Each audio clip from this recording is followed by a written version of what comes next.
दशैंमा आधारित कथा। 1.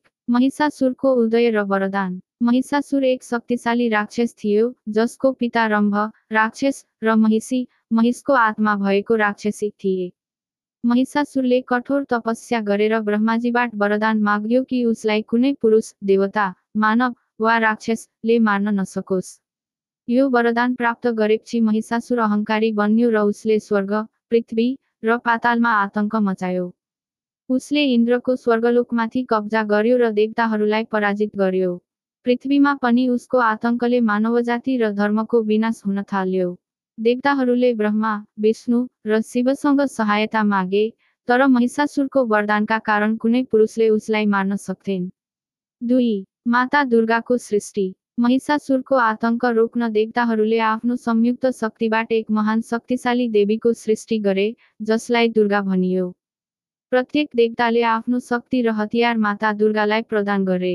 शिवले त्रिशूल, विष्णुले चक्र, ब्रह्माले कमण्डलु, इन्द्रले वज्र र अन्य देवताहरूले विभिन्न हतियार र शक्ति दिए। हिमालयले माता दुर्गालाई सवारीको लागि सिंह प्रदान गरे। माता दुर्गा 18 हात भएकी, तेजस्वी र शक्तिशाली रूपमा प्रकट भइन्। उनको स्वरूपले सम्पूर्ण ब्रह्माण्ड हल्लियो। 3. दुर्गा र महिषासुरको युद्ध। माता दुर्गा र महिषासुरबीच 9 दिनसम्म भयङ्कर युद्ध भयो। यो युद्ध नवरात्रिको 9 दिनसँग जोडिन्छ। महिषासुरको रूप परिवर्तन। महिषासुरले आफ्नो शक्तिको प्रयोग गरेर विभिन्न रूप धारण गर्यो, कहिले महिष, रागो, कहिले सिंह, कहिले हात्ती र कहिले अन्य राक्षसी रूप। तर माता दुर्गाले प्रत्येक रूपलाई पराजित गरिन्।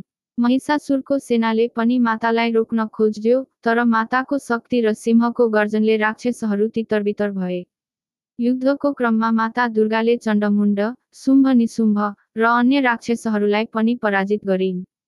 4. महिषासुरको वध। 9 दिनको युद्धपछि 10औं दिन, विजयादशमी, माता दुर्गाले महिषासुरलाई अन्तिम युद्धमा सामना गरिन्।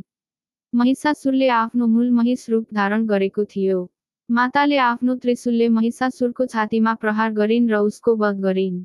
यो विजयले माता दुर्गालाई महिषासुरमर्दिनी, महिषासुरको संहार गर्ने को रूपमा स्थापित गर्यो।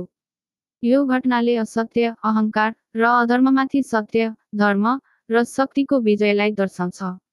5. कथाको समापन। महिषासुरको वधपछि स्वर्गलोकमा शान्ति स्थापना भयो र देवताहरूले माता दुर्गाको स्तुति गरे। माता दुर्गाले पृथ्वी र स्वर्गलाई राक्षसको आतंकबाट मुक्त गरिन्। यो विजयको स्मरणमा नवरात्रि र दशैं मनाइन्छ।